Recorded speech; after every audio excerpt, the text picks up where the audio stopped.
In this video, I'll show you how money can buy happiness and the 5 best ways how you can apply this to your life to get more enjoyment from your money. I'm going to tell you why adverts actually do make TV more enjoyable, why you should book your next holiday a long time in advance, and why a Roomba might be worth the money despite it costing about 4 times more than a normal vacuum. Because if you think about it, what's the point of mastering your personal finance if it doesn't make you happy? We spend such a large part of our lives working for money, but how many of us know wealthy but miserable people? My job as a financial planner, it's to help clients get to their goals quicker and safer. But if what they've built doesn't make them happy, what's the point? So these tips are taken from the excellent book Happy Money, The Science of Smarter Spending, which is by Elizabeth Dunn and is a collection of insights from years of research. The key thing I want to try and get across is that just because money often fails to bring happiness doesn't actually mean it can't. So let's count this down. Number 1, buy experiences. We as humans are adaptable creatures and we get used to what we have.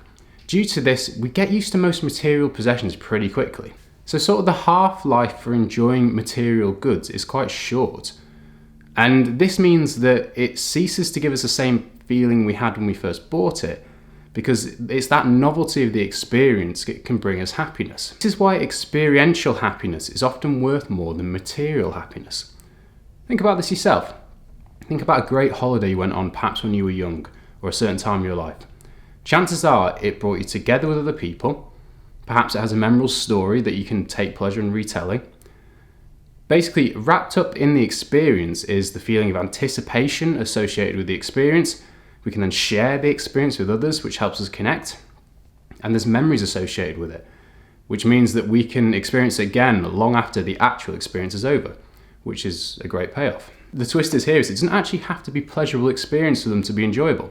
As anyone who's done a marathon or Tough Mudder or has had a hangover from a stag do can back up. So the action point here is you can weight the worth of purchases in the context of their experience to you. For example, let's say a vinyl player which you use to listen to your favourite band. That might seem unnecessary if it's just something to sit in your house. But if it comes with the experience that you can remember sitting at home, listening to them when you first heard the band play when you were 19 years old, well then that has a different experiential weighting. It's a new chair. Hope it doesn't look weird. Okay, number 2, make it a treat. And I find this one really interesting in the context of retirement planning. And it just says that abundance is the enemy of appreciation. It's the same reason that some of the richest people are sometimes the unhappiest. And here's the one that came up in the book that really struck a chord with me. Most Londoners don't sightsee. When I moved to London, one of the greatest cities in the world, did I sightsee? Not really. It's because the same place stopped being a treat for me. Or they also found that when people bought expensive and nice cars, their enjoyment of that car severely reduced if they used it for commuting, because our brains associate the novelty as a key factor when deriving pleasure from an activity. When we're too accustomed to things we enjoy, we tend to take less enjoyment from the small pleasures in life.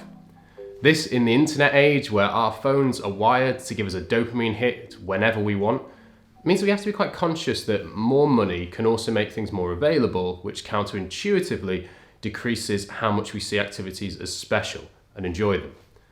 To quote the book, at the same time that money increases our happiness by giving us access to all kinds of wonderful things, knowing we have access to wonderful things undermines our happiness by reducing our tendency to appreciate life's small joy. So your action point here is have a life of conscious balance. The key to getting more pleasure out of your spending is to go ahead and indulge in things you love, but not too frequently that they lose what makes them special. Okay, so number 3 is buy time. This one just reinforces that decisions about money should also be decisions about time. It may not be the most frugal decision, but let's say you hate hoovering, but you have to do it. Actually, an expensive Roomba might be a better purchase for you, because of what it does to you compared to a vacuum cleaner, which might be a fraction of the price, but it comes with more time. So you may have seen research saying that money can't buy happiness. This is actually referencing that once you get to a certain level of wealth, the additional money doesn't tend to increase happiness. How easy is it to find a well-paid job which doesn't take up all your time? To quote the book, Greater material affluence may fail to yield more happiness, in part because of the diminished time affluence it often brings. So yes, a Roomba, a cleaner, whatever, may be something that does have a cost, but can actually have a great value if it contributes to how you spend your time, and of course it's affordable. They also found that commuting was something that we as humans never get used to. It's almost always something negative. So choices to perhaps go and buy the big house, which also means you have to commute 2 hours a day, may be worth considering carefully. So your action point here is, what are you doing each week that you really hate to do that you could actually afford to outsource? So just before I jump into the next one, why not like and subscribe? It helps the channel loads, and I really do appreciate each and every person watching this content. So if you do enjoy it, it'll let me know to potentially make more content like this. Okay, number 4, pay now, consume later. So this is the anti-Klarna, which is no bad thing. So what this technique does is it allows you to savor the experience of a purchase. From a study of 1,000 people in the Netherlands, they enjoyed the build-up to the holiday more than the holiday itself. The idea is by getting the worst part of the experience out of the way first, aka the bill, we can enhance our experience enjoying the activity.